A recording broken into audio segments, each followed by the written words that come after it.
ان الحمد للہ اللہم صلی علی محمد وعلی آل محمد۔ بہت سے ایسے لوگ ہیں جن کو خوابوں کا بہت مسئلہ ہے، خواب کا آنا، اور صرف خواب کا آنا نہیں، برے خواب آنا۔ اور ہمارے معاشرے میں زیادہ تر لوگ وہ ہیں جن کو یہ نہیں پتا کہ جب برا خواب آنا ہے تو ان برے خوابوں کو زائل کیسے کرنا ہے، یا خوابوں کا برا ہونا یہ کیوں ہونا ہے، اس کی وجہ کیا ہے۔ رسول اللہ صلی اللہ علیہ وسلم کی حدیث کے مطابق صحیح بخاری میں حدیث نمبر 7017 ہے، اس میں رسول اللہ صلی اللہ علیہ وسلم نے فرمایا کہ خواب 3 قسم کے ہوتے ہیں۔ پہلی خواب کی قسم دل کے خیالات ہے، اور دوسری قسم شیطان کا ڈرانا، تیسری قسم اللہ کی طرف سے خوشخبری ہے۔ اب جو پہلی قسم ہے دل کے خیالات، اس سے ہمیں یہ پتہ چلتا ہے کہ انسان جو سوچتا ہے تو وہ سوچنا بھی کبھی کبھی خواب میں آتا ہے۔ کبھی کبھی انسان کسی پرانے دوست کے بارے میں سوچتا ہو، یا کوئی ایسی چیز سوچ رہا ہو، کسی جانور کے بارے میں سوچ رہا ہو، اور وہی چیز انسان کے اس رات یا اسی دن جب وہ سوئے خواب میں آ جاتی ہے۔ تو اس کا کیا مقصد ہے؟ اس کا مقصد یہ ہے کہ دل کا خیالات جو ہیں وہ بھی میٹر کرتے ہیں۔ انسان کو اچھا سوچنا چاہیے، ہمیشہ ہر وقت پازیٹیو سوچنا چاہیے۔ برائی، برے چیزیں، برے الفاظ اور حسد، برا سوچنا کسی کے بارے میں، یہ سب چیزیں خوابوں پر بھی ڈیپینڈ کرتی ہے کہ خواب پھر برے آتے ہیں، اور وہی خیالات جو ہیں وہ خواب میں بری قسم کے خواب لاتی ہیں۔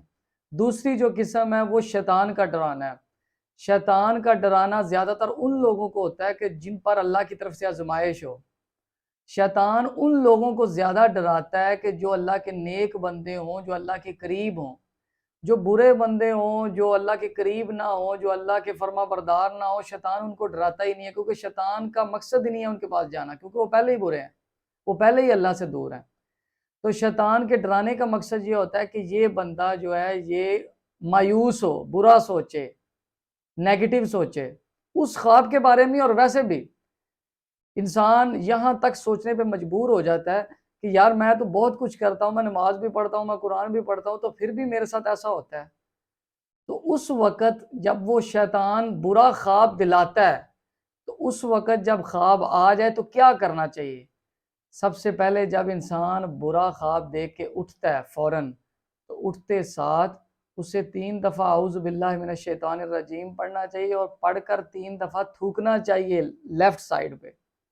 اور پھر ایک اللہ کے نبی صلی اللہ علیہ وسلم نے ہمیں ایک دعا بھی بتائی، اعوذ باللہ من شر الشیطان و شرہا، کہ میں اللہ کی پناہ میں آتا ہوں شیطان کے شر سے اور اس خواب کے شر سے جو آیا ہے۔